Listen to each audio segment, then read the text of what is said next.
Okay, but one aspect of the entire thing that stands out like a sore thumb, is the aspect where you outrightly denied making some of the comments. Whereas, hold on, Daniel. Whereas you were, there are records, electronic records. Yeah. So this is an opportunity now because Daniel, what I want us to do, let's give opportunity to Nigerians to see you apologize, if I may use that. I would not apologize. To say, because Nigerians feel let down that you brought because of misinformation. When they bring out the full video and play it, and the Nigerians watch it and air their opinion, then at that point we will decide whether I will apologize. I would rather expect that lots of Nigerians will apologize to me, but then they can't now because their opinion was based on the 8-minute doctored interview. So within that context, they are right in how they express themselves. Are you saying, Daniel, that even the aspect where you were asked direct questions that you said the president is this or okay, for instance, you didn't say that in that interview, but I remember you saying even if they give President Tinubu 30 years, he cannot do anything. You said that. This is another misinformation. Okay. You see what you're just saying? Yeah. Because it has been played over and over on social media, accepted as you now accept. But I never say something like that. Until we play out, maybe if we now get the real tape of I can even send you the interview, or if you can pause this, I will forward to you. I have it on my phone here. Daniel, what about the specific cases, instances that maybe mentioned where you said this, he said no, but then they played like I told you. Said this, you see, this is another thing. Yes. You are still believing the falsehood and the lies of media. Explain the falsehood. No, you said they played. In that interview, there was never playing of anything.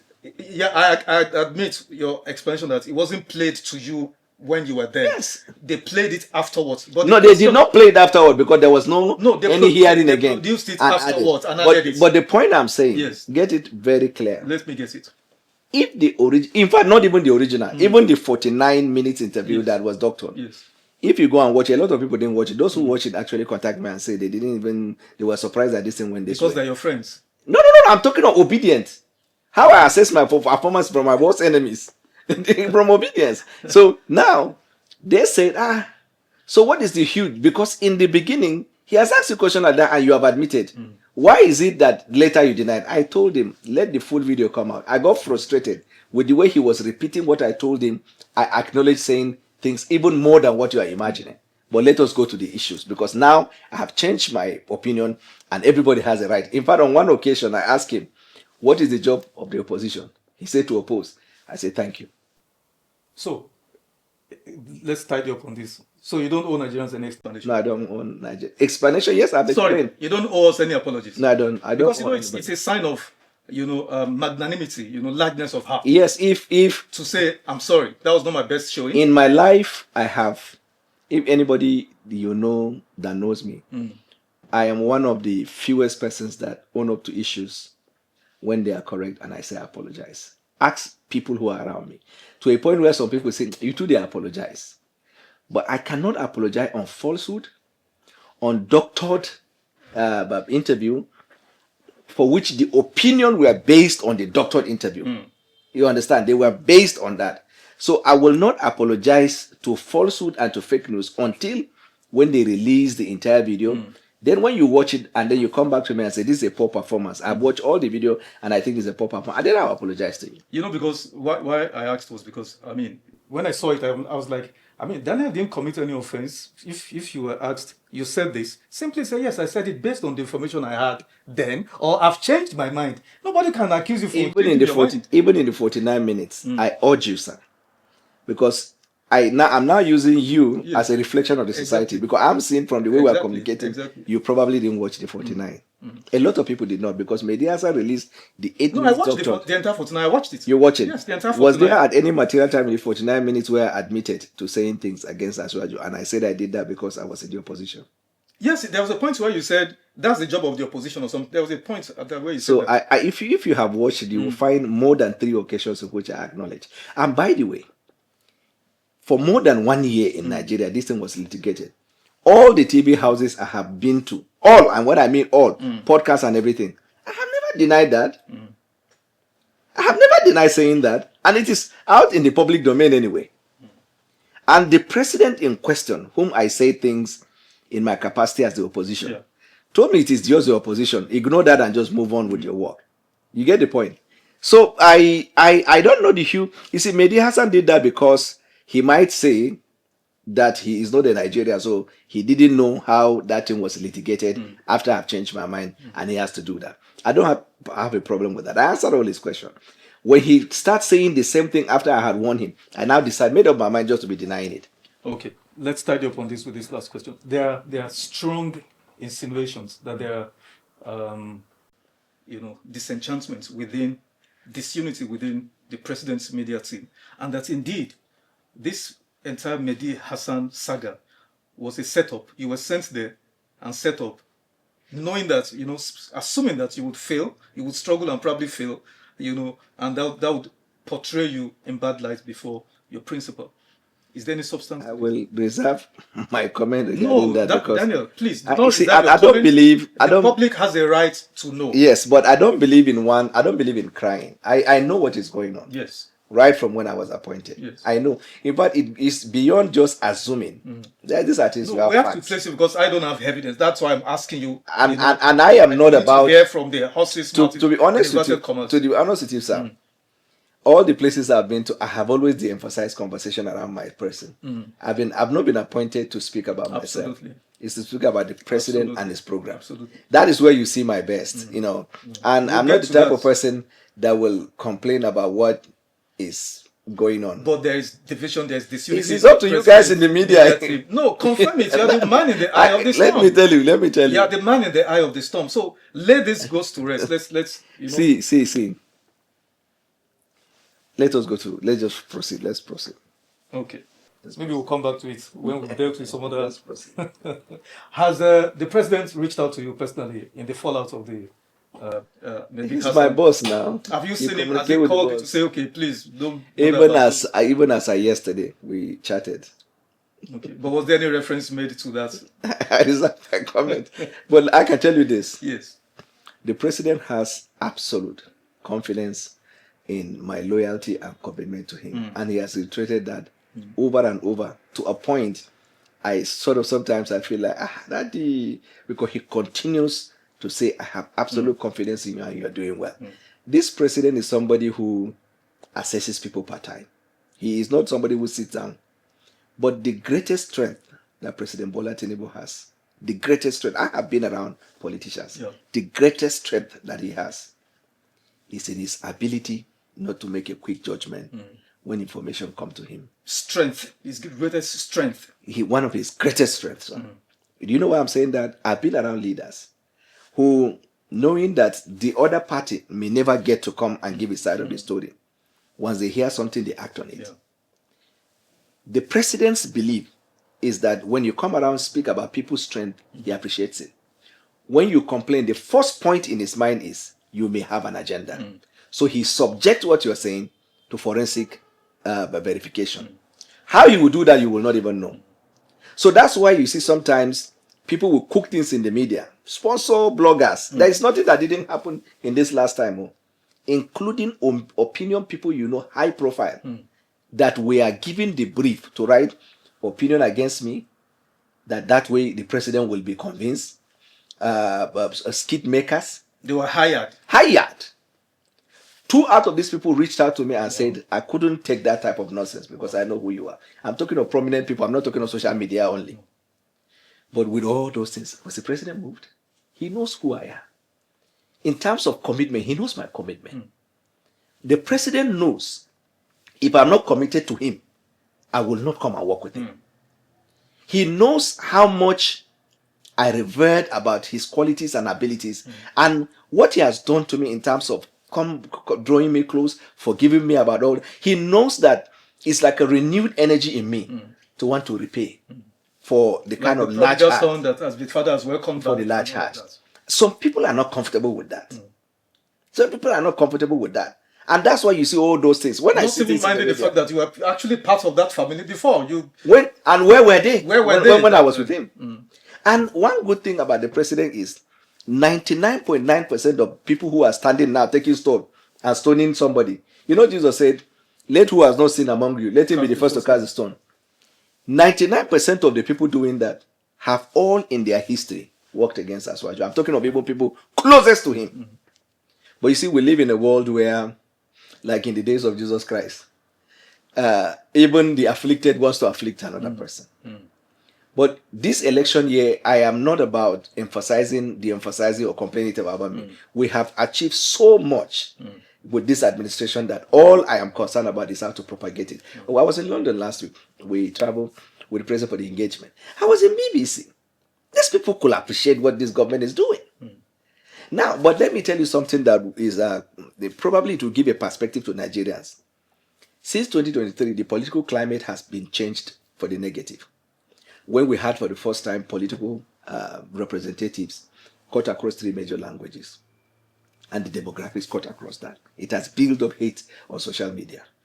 People don't even know the manipulation of algorithm on social media, where you will be coerced to join the bandwagon. It was never your intention, but you were manipulated by algorithm. People don't even know that. Then, secondly, the set of people that support Peter Obi, I am sorry that sometimes I have to mention it. Their hatred is beyond imagination. The Obidients, you mean? The Obidients. They don't subject anything to objectivity, right? When this thing happened, they came at it because they knew how, in the past few months, how I neutralized what he claims to be his strength. And so they came all out thinking by that they would demoralize me against the next election. So that's what you see on social media. Now, where are they? Some of them are in civil society. So when they push out civil society, they say Nigerian civil society are complaining. But in actual fact, it is partisan people. Because now they are coming out to say they are supporting Peter Obi. Even television anchors in major TV houses, unofficial spokesmen of Peter Obi, they will be there. They'll be talking about objectivity and be attacking. But in actual fact, it is pushing out. Anytime there is a story negative about Peter Obi, they will never report it. This morning I was watching that program. And Peter Obi went to Kanu and him and Kwankwaso, and there was crowd. See the excitement on the anchors to talk about it. Are you not supposed to be excited? They're just no, but let them come out and tell Nigerians I'm supporting Peter Obi. In America, I mean, people are not partisan. No, but are you sure they're actually supporting Are you asking me? I have more than enough evidence. They can't look me in the face and say that. But now when they see, they start analyzing, they will never say anything good in Nigeria. Anything happen in Nigeria, they will find 1,001 reasons to say that this is not the reason why it's happening like that. We'll come back to this. We'll come back to... And Nigerians don't know that. We'll come back to the state of Nigeria, but let's delve deeper. Inside Aso Villa, there are cabals. There's a cabal, and then the cabal itself is factionalized. So we have the Shetima camp, the Wike camp. Of course, the Wike camp is tied to the apron strings of the Chief of Staff, Fred Gbajabiamila. They are allegedly, to be working in cahoots. Then you have old APC, Hawks also camp, and then different tendencies in the villa. The question is, you are a technocrat of sorts. You are a brilliant lawyer, independent-minded, fiercely passionate about your ideas, not just about the president, but even about the country and all of that. Number one question: do you feel belonged in that circle? Do you feel belonged in that circle? To be honest, yes. And how is the president managing this different? First of all, I'm not in a position to admit what you have said because I don't know of the existence of Daniel, the cabal. Say that. What I can tell you is that you have agreed much, even in your initial comment. No. What I can tell you is that in every government in this world, there are people because of either relationship with the principal have some degree of influence. Some exert those influence for the positives. Some exert the influence for the negative, to the advantage rather than to the interest of the principal. That's why people call cabal. For example, Donald Trump in this second time, 2.0, his son practically constituted the cabinet. He didn't hide it. He said it after the Donald Trump won. He said, I am going to constitute the cabinet. And if you see the people he appointed, he did that. Some will call it cabal. While Donald Trump left, he left him to do that, maybe he has seen that the young man has eye for people, and maybe he has also relationship with people around him. Every president exercises discretion on how he governs, as long as you are not violating the law. President Bola Tinubu, over the years, he is a thoroughbred politician. Not that he's a technocrat in the sense that he's a businessman, somebody from the corporate world. But he has built politics over the years that politics permeate every of his being in the way he manages people. President Bola Tinubu can manage people of varied opinions in one place, and it will not be to his detriment. what I can tell you is that President Bola Tinubu is in charge of his government. You see, some people, I knew, for example, late President Muhammadu Buhari, God rest his soul, when he was in government, there were reports and there were facts supporting it. And many times he himself said by his mouth that these people are appointed that I didn't even know them, they brought them to me. He wasn't in charge. After he left, I saw a book written by the family in which one of the daughters said, even certain signature Emefiele did, he said he was not even aware. So, those type of things that are not clear. In the case of President Bola Tinubu, like I cited an example to you of how somebody will come up to him and speak against another. And you will think just because you are influential, he will agree with what you say. And that person will be there. He personally told me there was a particular cabinet member he wanted to appoint at the time. And the hail was loose. Everybody was kicking against it. He said he just sat down and was watching them. Because he knew what he saw and why he wanted to nominate the guy. And now, the same set of people that were fighting have come back to him to talk about the effectiveness and performance of that person. That is President Bola Tinubu. So, when you ask about myself, whether I feel I belong, I work with the president as a special advisor. I have access to the president in terms of physically seeing him and then communication through, by privilege, through phone. And like I told you even yesterday, we chatted. And that is the father, because I see him more than just a president. I see him as a father. That's how he brought me. You can ask the son Sheyi. Even when Sheyi talks to people about me, he will say, that's daddy's son. That's the way I relate. It may be different from the way other people relate. If you talk of people who belong, the best thing to belong to any group is to belong to the administrative setup, because that's the reason you are appointed. You are not appointed to come and form a group or join a group. A non-existent group. I'm a private sector person, and I learned the hard way not to play office politics. As in, I learned the hard way, the wisdom in playing office politics, in mastering it. Because I was of your mind too that, no, I'm here to do my job, I'm not interested. And then until I got swept away by, high wire politics. So I'm going to ask you, high wire, serious one, in private sector. Well, In fact, office politics is a course on its own in management. To be taught. Absolutely. It's called corporate culture. It falls under that, Anyway, the question is, in what camp do you belong? The funny part is that even in church there is it's everywhere. Even in families, it's there. The question is, in what camp do you belong? Because I didn't add the camps of Sheyi Tinubu, the president's. You to add the camp? Of course. I mean, Sheyi Tinubu can get you any appointment. So I hear. I don't know. And of course, the wife, Dr. Mrs. Remi Tinubu, she has her own camp too. She has power. Really? Will influence. Who set up all those camps? So, tell us, in which of these camps do you belong now? I belong to the president. Oh, you have your own camp too? I belong to the president. I am a servant to the president and I have a good relationship with all of them. All these people you mentioned, I have a good, respectable relationship. Then you must be a master of politics then. You must be a master politician. You must be a master politician. Because you see what I've learned in life. When you find yourself in an association or organization, do your best to be a solution provider. Sometimes the reason why people talk about silos and camp is because of interest. Absolutely. Conflicting interest. Absolutely. When you don't have interest at all, but just to do the bidding of the principal, you will naturally find yourself as somebody who is a solution provider. Okay.